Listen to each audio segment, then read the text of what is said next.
Hi, I'm Nick Sholley, and this is 707.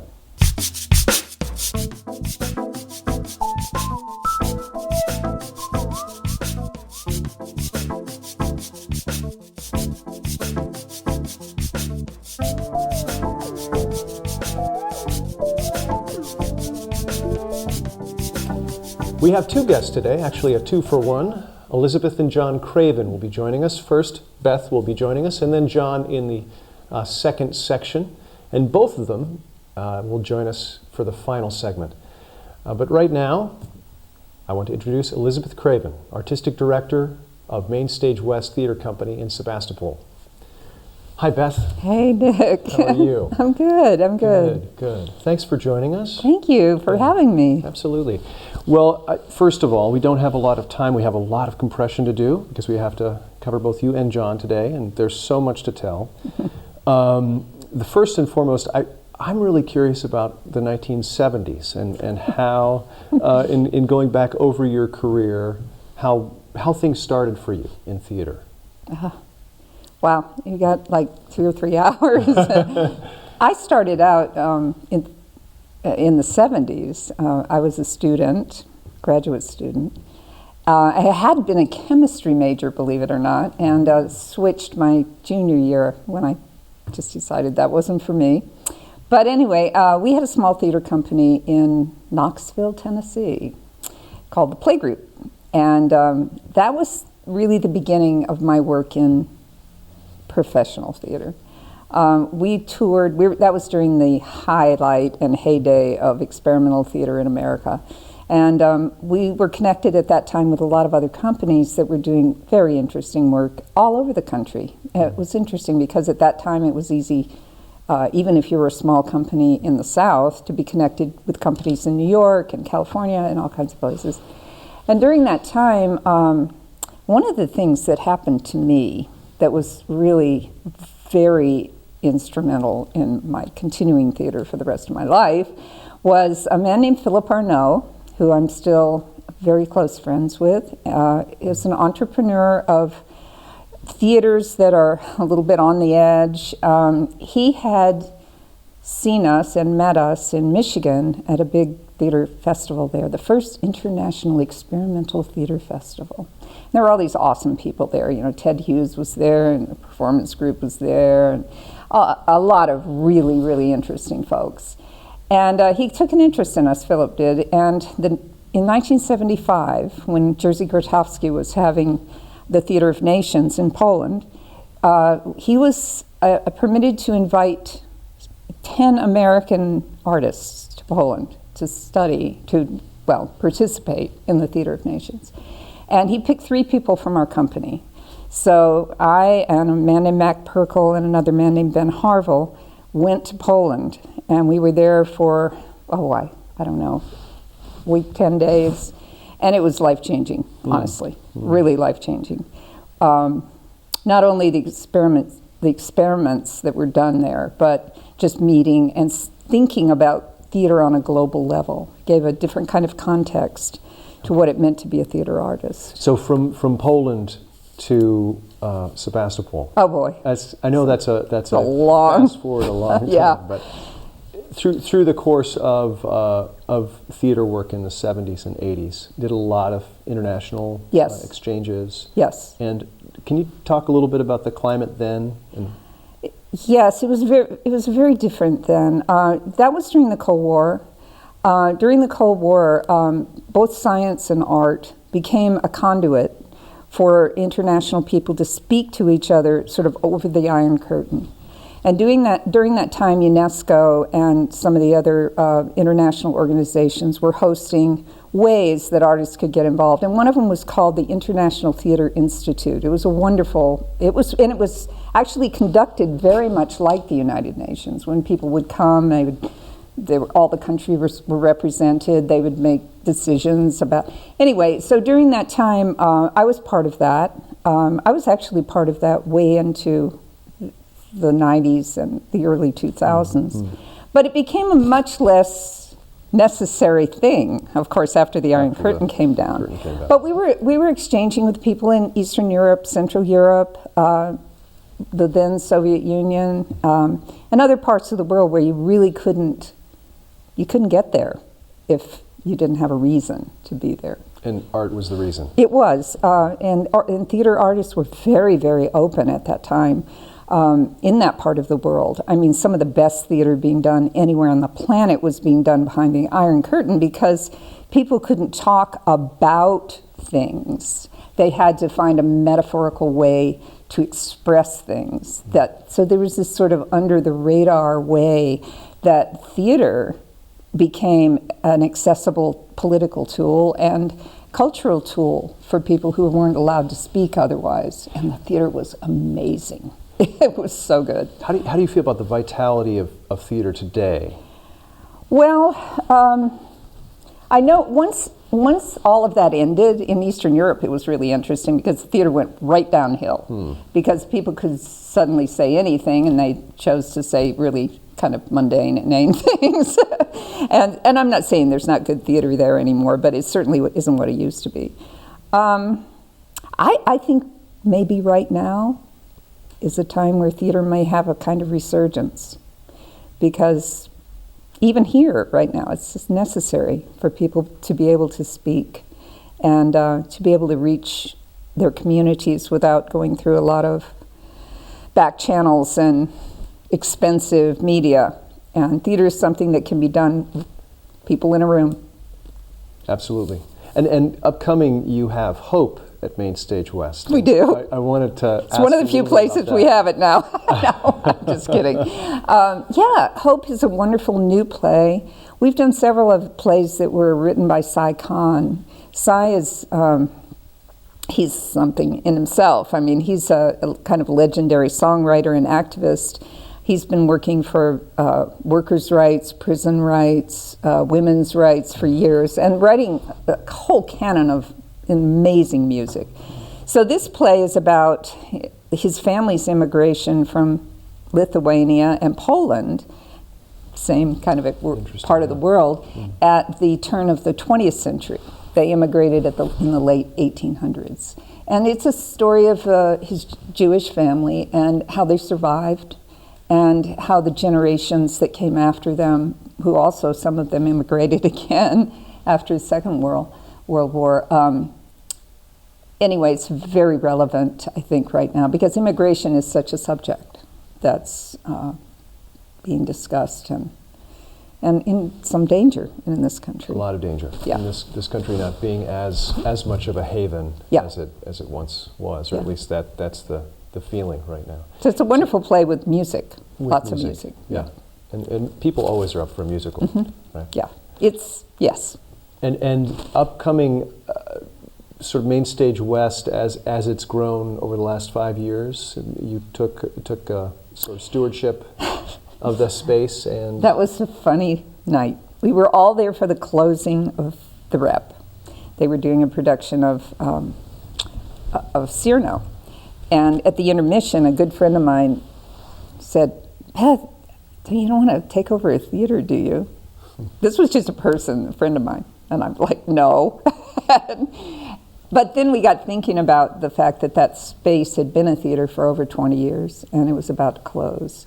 And so we got a bunch of artists together from different companies around the region, and we decided to throw our lot together and try to save this space. And that's how it got started. And now it's more of a company instead of a group of companies. But yeah. Wonderful. Well, it's been a journey, and I didn't really connect the dots between Poland and Sebastopol, but maybe we'll get to that, or at least between the southeastern part of the country and here, when you and John emigrated to California. Yes. Oh, right. That's our own immigration story. Yeah, that's right. And that's coming up. Don't go away. We'll be right back with John Craven.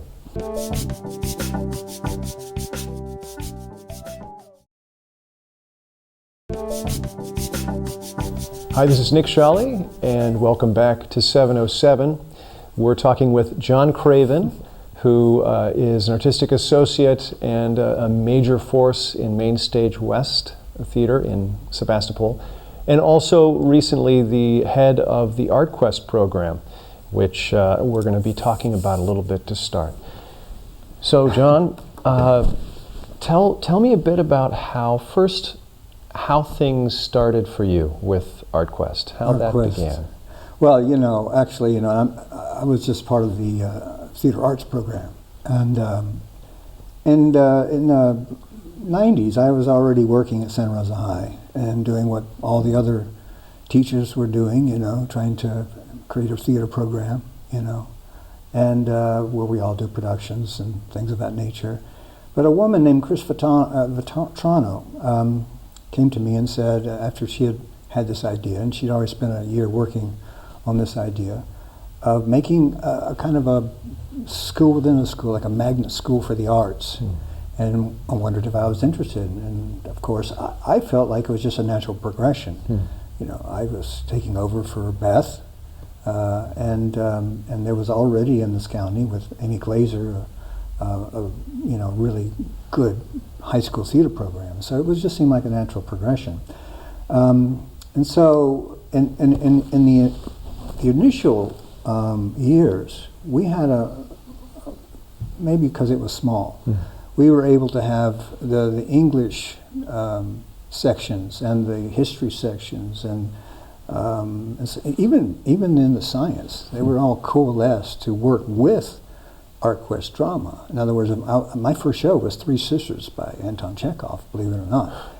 And so the English department, they were reading the other plays of Chekhov and short stories. The history was being taught around the turn of the century about Russian military, etc., and the hierarchy and the aristocracy, and what was going on. And so we were able to feed off that. Yeah. All your actors were doing their research as part of the schooling. Yeah. Now that faded away during years of cuts and things of that nature, but we kept that as a basis anyway. Actors still do that anyway, but that's kind of how it started. And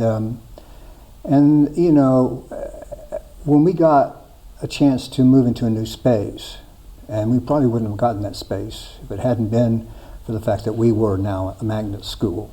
And our principal really pushed for that. We didn't get exactly what we wanted, but it was enough to create a place to work, a kind of a laboratory, which was what basically Beth was talking about earlier, that we came out of that research kind of theater. Full immersion. Yeah. Most of it was about the research, to delve deep into one's psyche. At the same time, to build a craft, because even the Polish Laboratory Theater were classically trained actors. And so that was my idea, was that we find a place where young actors can go very far in a very safe environment, at the same time to take risks, to go beyond what they think they might be capable of. And at the same time to create a craft, so that, say, if they went on to a BFA program somewhere, or even in the business, that they had something that they could fall back on. It wasn't just whimsical.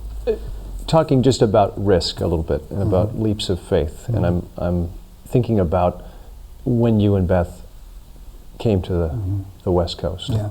What was that like? It was, I imagine it was like a lot of what immigrants, feel, except of course we had the same language, and, but we had literally nothing. We came out here with nothing. And somehow, one by one, I had 3 jobs at one time, all part-time. And then somehow Beth got a call. Well, no, she was working in a bookshop, and someone said, "Hey, there's a job at Santa Rosa High School. I think you'd be good for it." And then so I started working with Beth, and it just sort of developed out of that kind of relationship that we'd had before in the play group, where we were collaborators. And what about your life as an actor? Well, I mean, when you're teaching a full-time job in a high school magnet program, I mean, that's a lot of work. It is, yeah. But I just couldn't, I couldn't justify going there as a teacher if I wasn't continuing to take risks myself as an actor. So I was always interested. I was never really interested in, got to do this role, blah, blah, blah, I got to do this play, blah, blah. I was just interested in finding a way to connect with people. And, we were always mostly interested in getting down to the, nitty gritty, and making something extraordinary, even, if we fell on our faces,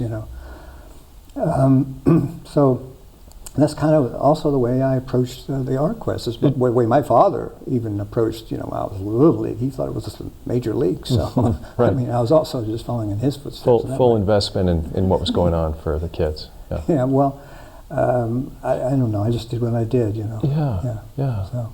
Well, I'm curious about the culture of theater here at the time when you guys first arrived. Oh, yeah. And how it evolved from your perspective. Well, as far as I know, I could be wrong, but it seemed like to me there was a community theater, the Santa Rosa Players, and then there was Marquee Theater, and they were both viable options, but it just wasn't something that I vibrated to, and I was, I wanted to do something, gutsier, and just lucked out.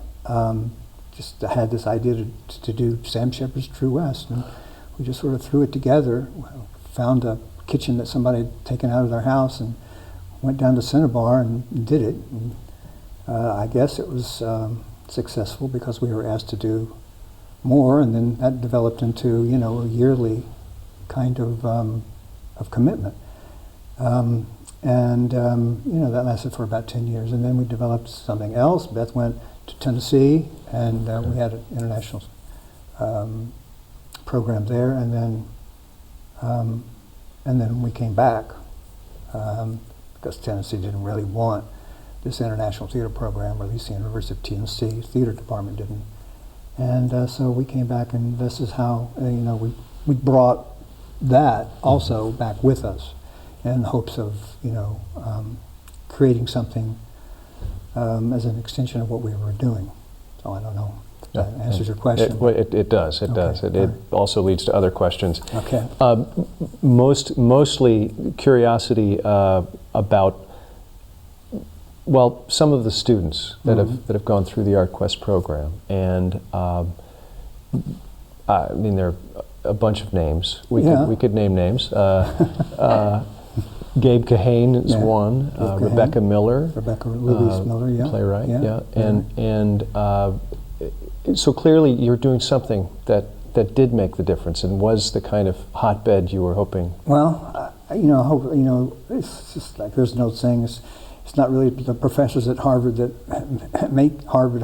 It's the students, It's the students, right. I was very fortunate to have people who really wanted to work, who were willing to let me take risks with them and push them if I had to or whatever, as long as they felt safe. And I just I don't know. I guess I just did what I did. You did what you did. But I had great people. I had all throughout the 27 years had really great people to come through. And fantastic, John. Kudos. Okay. And we're going to come back with Beth and have both Beth and John here seated at this tidy table.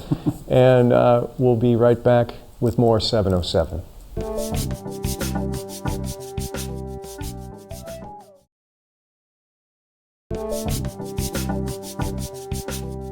Hi, this is Nick Sholley with 707, and I'm back with Beth and John Craven. Here we are. And now you're conjoined. We are. So a little bit about collaborating together. Now, obviously each of you has talked about, your own side story. What was it like in the early part of your relationship before you were a couple? Yeah. Well, unlike a lot of people that come together because of theater, their personal relationships are not necessarily connected to theater. Our relationship really started as a collaboration between actors. We were in the same theater company for about 7 years, and we were not a couple during that time. And so I think our first relationship with each other was one of learning how to work together. The personal part came later. Yeah, yeah.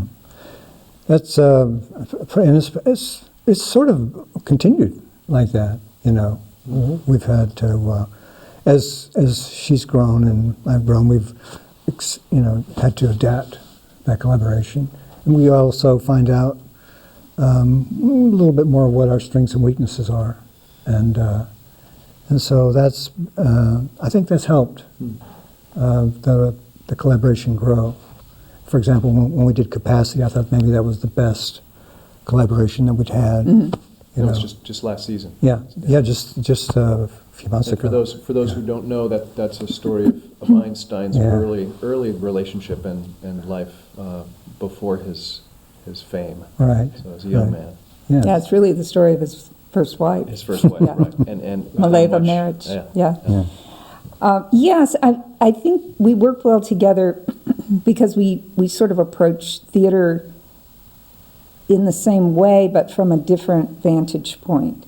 I tend to see theater experiences from a bird's eye view. So my experience with theater really, and the reason I like directing, is that I like seeing the overall picture. John's really good at close-up stuff, and sees it, I think, more from I see it more from the outside in, he sees it more from the inside out. So when we work together, he can do close-up work with the actors, and I can, work on the visuals and work on, how the overall zeitgeist of the play is going to come across. And so it really makes for a great collaboration, I think. Yeah, and it's just knowing when to jump in or when not, or a lot of times to say, okay, why don't you work with these guys for a little bit, and then we'll come back and put it together. Right. And that's kind of what we did all along. So, a la Capacity, what are the shows coming up in the next? Oh, by the way, Capacity, tying this together, was by Rebecca Louise Miller, right? Right. So that's how the Art-Quest world sort of came back to Main Stage West. But are there plays that are sort of in the works now that you're excited about collaborating on? Well, we don't know right now. I'm working on Hope as an actor, and that's a role I've played a lot with Beth.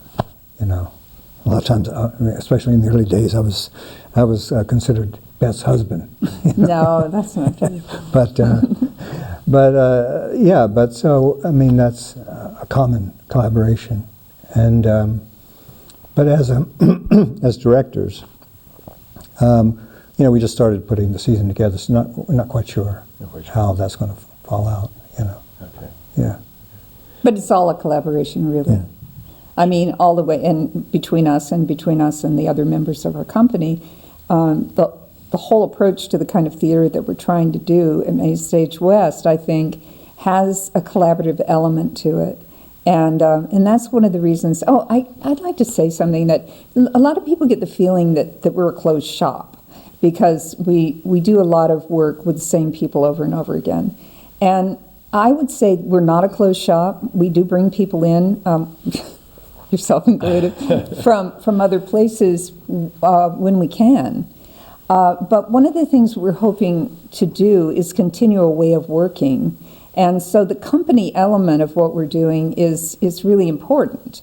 And so we've begun, I think, to feel that we're making some kind of ground in that area of how we want to work, what kinds of plays we're working on, how we want to, distribute that. I think actually this play, Hope, is the most collaborative thing I've done in years. I mean, all the way from the script writing to the arranging of the songs, which has been done by a company member, to the script cutting, which one of the actors has been very involved in, to how we're going to stage it. It's a world premiere, so it was wide open.